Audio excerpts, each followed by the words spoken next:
Hey, I want to tell you about a new mini course that I have. It's called the 5 Minute Shift. One of the most frequent questions that I get from people on social media and clients is, how do I stop feeling anxious? How do I stop feeling upset? How do I stop feeling angry at my spouse? How do I stop feeling a certain way and get to something that feels better? This mini course is to answer that question. It's a 30-minute video. You get a cheat sheet and the slides, plus a Q&A and a why this works video. But really all you need is the 30-minute video, the how-to. It's a process I use every single day, multiple times a day. I have clients who use it and have experienced huge changes in their life. And if you practice this method over and over again, I promise you'll be able to shift any emotion in around 90 seconds to about 5 minutes. So if you're somebody who feels like you get stuck in emotions, you stew in emotions, you spiral in them, and you really wish that you could get out of them and it didn't involve scrolling or eating or shopping or any of that, this is for you. It's $29. There's a link in the show notes, and I hope you enjoy it.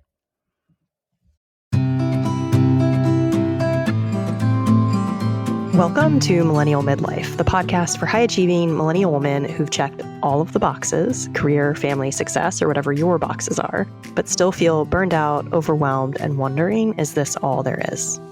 I'm Cecelia, and I help high-achieving women finally feel calm, happy, and at peace by working with their brain and nervous system, not against it, so that they can start feeling like themselves again. If you're done with people-pleasing, perfectionism, and pushing through, and ready for a new way of being, one that feels grounded, calm, and aligned, you're in the right place. Let's shift from burnout to alignment, from doing it all to doing what matters, and feel good while doing it. Welcome to Millennial Midlife. I am so glad you're here. If you are anything like me, you've spent a lot of your life in your head, overanalyzing, overthinking, trying to make the right choices, using air quotes there, trying hard to be the right version of yourself for everyone else. After a while, it can get really exhausting. It can also feel deeply unfulfilling, right? It starts to feel like you're living from the neck up, always managing and never really being, trying to figure out, when do I fit into this? When do I matter? Who do I get to be even in my life? And honestly, that's why I created this space. I really want to help women, people, but women in particular, get out of their own head and into their own life. My work that I do with people blends mindset, nervous system regulation, and kind of what I'm dubbing practical manifestation. This way of working with your mind, your body, your energy, instead of against them in your life, so that you can feel grounded, that you can feel clear, that you can feel powerful from the inside out. And so that you can also have an impact in the world. I've talked previously and a little bit about social justice in this podcast, but I do think that plays a big component, and it's always in my brain. So today I want to share a little bit about who I am, why I do this work, and what I actually do, my approach, because I think it might be a little bit different than sometimes what people think when they just think of nervous system regulation work, or they just think of mindset work, or they just think of manifestation, right? How do we include all of those things? And since this is probably the first time I've said the M word on more publicly, or, first few times that I've said it more publicly, what does that actually mean for me and for you as one of my listeners or somebody kind of in my group? Okay, so when people ask what I do, I usually say something like this. I take all of those self-development ideas that we've been swimming in for years and make them actionable in your life. In fact, I think one of my superpowers is that I can take the things you've heard about on podcasts and read about in books, and I can help you use them in your life.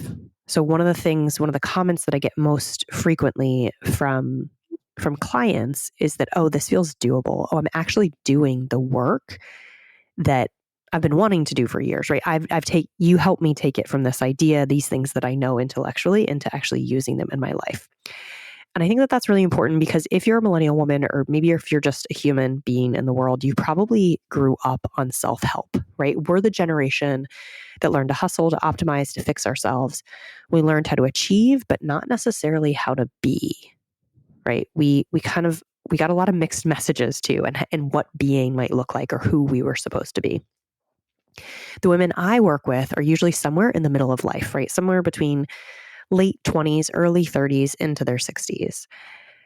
And they've usually built things, successful careers, maybe families, maybe partnerships, maybe they feel like one or a couple of those areas maybe isn't where they want it to be, but in general, they're kind of in that rhythm of life, and they've held everything together. A lot of the people who work with me have done a lot of things right, but they're tired, and they're tired of not feeling right? So they've been living in their head, they've been chasing gold stars, managing everyone else's emotions, but ignoring their own. And you can kind of see, where do I fit in that? Does that sound like me?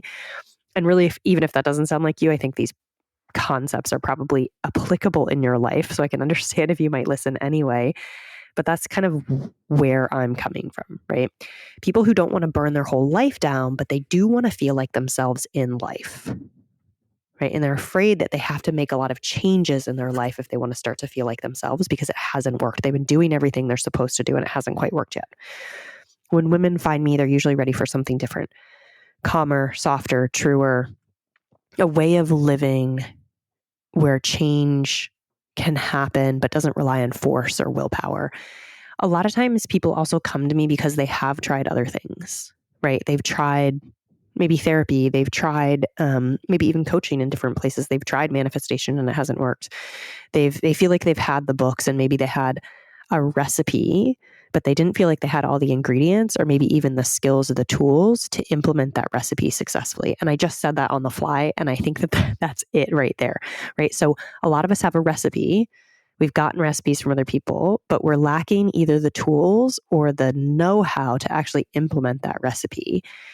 And what we generally make that mean is that we're broken, but in fact, we just need different tools and we need to know how to apply them in our life. So I think that that's like, it's kind of fun. I can spend so much time writing these things out and then talking about them. For me, especially, I gain clarity, right? So these episodes honestly become more helpful for me than they become helpful for me too, probably in different ways than it is for you.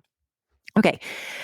My story starts in a very similar place. I'm also part of this self-help generation where we're constantly dieting, fixing, improving, one-upping ourselves, trying to be perfect, trying to do all these things, right? Everything for everyone else.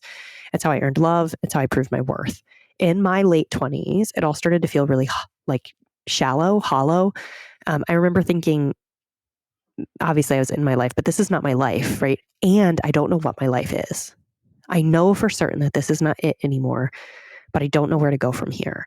And I have these tools and I read these books and it feels like I'm scrambling a little bit, like I don't know where to begin or how to implement all these things they're talking about. I happened to stumble into yoga and breath work. And the kind of yoga that I stumbled into is you do it by yourself and it's silent. And so it's a introspective experience. You're not being led through a flow with somebody talking the entire time and music going on, right? You actually get to hear your own voice, which can be illuminating and also sometimes disturbing. For the first time, I got to feel what it meant like to be in my body and hear my voice. And while it took a while to get here, I learned how to not manage my body or fix my body, but just trying to be with whatever was coming up, starting to actually feel what it feels like to have a regulated nervous system for probably the first time in my entire life, right? And I say that not because like if you look at my life, you're like, it's quote unquote good, right? I had a nice family. I had a lot of things growing up, did not want for much, had great educational opportunities, et cetera. And yet, because we all live in the world around us, we are a microcosm in the macrocosm. I was stressed a lot of the time. Was in a dysregulated nervous system place because I was always trying to prove my worth and test to see if I was actually being loved and accepted. And a lot of times I wasn't, unless I was performing, right? And so I learned how to perform. When I got into yoga and breath work, I figured out how to actually not only bring myself into regulation, but feel safe in that regulation. And when that happened, I could hear a couple voices, right? The voice that isn't mine that was trying to get me to perform, but also the voice that was mine that had these little bits of truth, these desires, what I actually wanted, what I needed.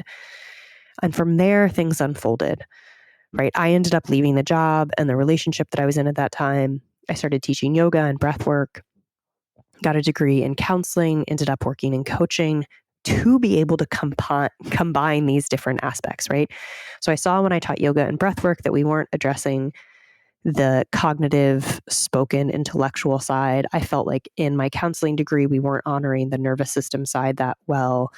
And so how do we get to a place where we get to see all of us, get to be all of us, right? We get to honor every single part of us so that we can change together as one coherent being. Every step of the way, I was learning how to meet myself with more awareness and less judgment. Every step of the way, I was figuring out where I was still trying to prove myself, where I could actually bring in more safety, where I could be more me and less who I thought I needed to be. Along the way, I also got really curious about the energetic side of things, which makes sense, right? If we're thinking about the different components of ourselves, we are all energy. That's what they tell us, right? So we're all energy. So I got really curious about this. And this is where people would probably start to bring in that M word, right? Manifestation, quantum physics, the metaphysical. For a long time, I was really afraid to admit that, right? Like, I come from a science background. I have an engineer as a dad. Talking about this energy side, this manifestation felt risky because it didn't feel like those things were congruent in my head. Like I couldn't be interested in the energy side of it and also be based in science, which is obviously not true. There's a whole like arm of science around this, right? To the point where, and this is kind of funny, every time this came up in coaching, if you're in my groups, you know this, right? Every time this kind of came up, the session would either like the recording would be corrupted or I had forgotten to push record for some reason when it records automatically. Like something would happen where we didn't actually capture it. So over the last couple of years, I've been talking about it more. I've been bringing it more in. I've been more, I'm using air quotes, but public about it. Because I do think that it completes these other two sides, right? When I was in the breathwork and yoga world and I noticed, well, we're not allowing the cognitive processing that people need. When I'm in the cognitive processing side and saying, well, we're not honoring like the body-based thing, well, then we're not actually looking at the energy too. And so that it's all three parts of ourselves that really matter and that we need to bring to the table. So the more I've been in this manifestation space and the energy side of things, and the more I've realized that this isn't magic, although it can also be magic. Magic is great, but it's how our brains work, right? We expect what we expect to see. We create what we believe is possible, and it's impossible for us to create something that we don't think is possible for ourselves. Manifestation doesn't need to be about pretending. It's about perception, regulation, and alignment. And I want to say that again because I think that this is really like, I don't know if this is said that often around manifestation. I think it's really crucial. It's not about pretending or wishful thinking. And in fact, if you're in the wishful thinking, you're not in regulation. And so that's why it feels like it doesn't work. But it's about perception, what you're choosing to see, which is based on what you think in your nervous system state, the regulation you feel in your body, your capacity to create a sense of safety, and then what leads to surrender, faith, and non-attachment. And then alignment in the different pieces of you, what you actually want, not what you think you're supposed to want to be safe. But if you already are safe, what do you want? If nothing was wrong, what would you want? Before I learned what I know now, I used to change myself with a lot of force, willpower, shame. You've heard that story, right? And I'm sure that a lot of you are there. I worked harder and wanted to be better and thought that if I could just get myself to fit in a certain box, whatever that box was, it had different labels at different times, then I would be good, then I would be successful, then I would be loved, then I would be worthy. But here's some things I've learned about myself and through working with other people. You cannot hate yourself into healing. You cannot work enough hours to feel unworthy, to stop feeling unworthy, right? You cannot work your way out of feeling unworthy. You cannot be perfect enough to finally feel like you're worthy of love. Real change within yourself, real change starts within yourself, and it starts with safety, with nervous system regulation, with love and compassion.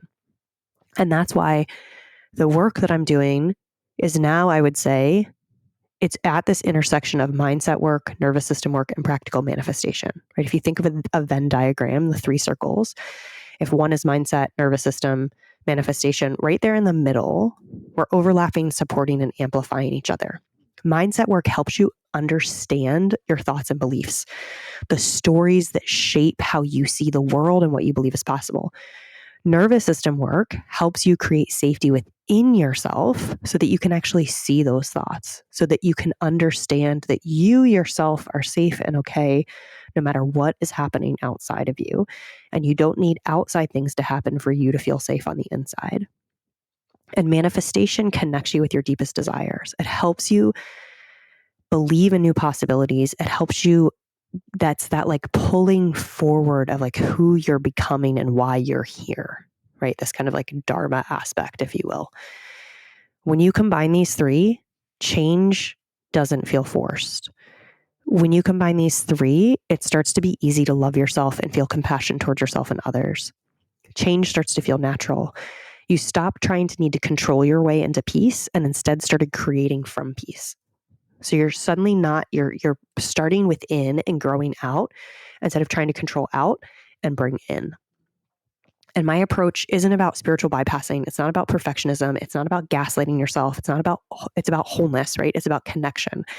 It's about letting all of you be welcome, whether it's calm, chaos, whatever. It's the space where you get to finally be you and love you.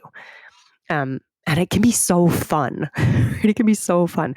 I like to think of it as the bridge between science and energy. You might even say like soul. For women, it's for women who are open to energy, but want something that feels real and grounded and intelligent. That's like where we are, right? And it can be a playground because all of this starts to be a way of, oh, I get to connect to myself in this way. And what ideas could I start to play around with? And what could I really want if I didn't need to want the thing that everybody thinks I'm supposed to want? What could I open up for myself? So what happens when somebody becomes regulated, resourced, and rooted in their own agency, right? Everything changes, sometimes in really quiet ways, sometimes in wild ones. It's kind of like, it's funny, it's everything and nothing changes, right? So suddenly you feel grounded, clear, you know your worth without having to prove it. You stop chasing better and you start feeling good. So I've seen women open up to love and meet partners within weeks because suddenly, not because they're suddenly lucky, but because they've shifted their energy and their story about what's possible and what they're open to receiving.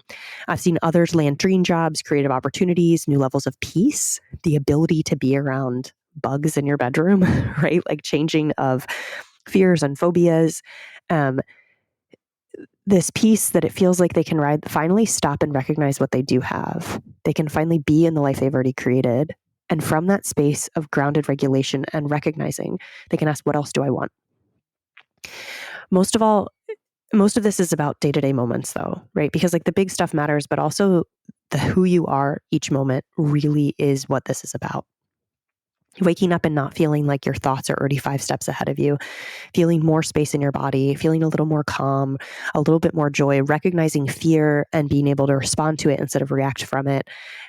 Recognizing when you're feeling just a little funky and not needing it to go away immediately, but making space for it and validating your own emotions and not being afraid of your own emotions or other people's. What this work is really about is creating safety within us, forgiving what was, and then choosing what's next intentionally. Right? So creating safety with what is, forgiving what was, and intentionally choosing what's next. So that we're working with this past, present, and future, so that we are one whole person, that we're working with our body, our mind, and our energy, right? That we're all integrated in this space. Okay, so I hope that this gives you maybe a little bit of an inside scoop on what it is that I actually do. And as I am able to articulate it differently, right, this grows and changes. If this resonates with you, if you're here and you're saying, okay, I want to do more of this, if you're ready to get out of your head and into your own life, I want you to know that's available to you, right? You can start exactly where you are right now. And that's exactly what my work is about. So we can do it together in many different ways, right? We can do it in the Life Lab, which is my coaching program. We can do it through this new course series that I'm having that's starting it starts in December actually, but it'll open up at the end of November, where you can actually start to connect with yourself. You can start to use these tools in your own life. If you're curious, I'm going to put a few links in the show notes. One will be about the Life Lab, right, which is my group coaching. Another is about this, the Life Series, which are these classes where we're combining these 3 pieces of work. And then a different way, well, obviously you can follow along here, right, and on Instagram and engage in this way. And then if you feel called to work really deeply with me, then one-to-one is always an option as well. So there'll be some ways to join the community, to learn the tools, simply stay connected through giving me your email address and being part of that. But know that if you become regulated, resourced, and rooted, you will change everything you touch. Your entire life will change, not because you need to blow it up, but because you can actually start to change slowly from within. And before you know it, things will just feel better. They'll feel easier. even when things aren't going that well, right? Like even when objectively things may be hard, you can also say, oh, but I'm connected to myself and I know I can get through this. Thank you for being here. I'm so glad that you found your way to this space. If you feel called, reach out and let's work together. If you love this episode, please share it with a friend. And I will see you the next time I'm here. Bye.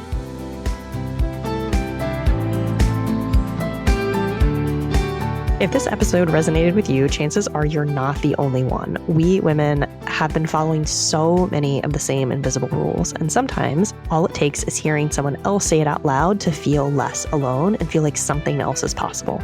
So if a friend, a sister, or a coworker came to mind while you were listening, would you share this episode with her? It's such a simple way to remind women in your life that they don't have to do midlife or even life alone.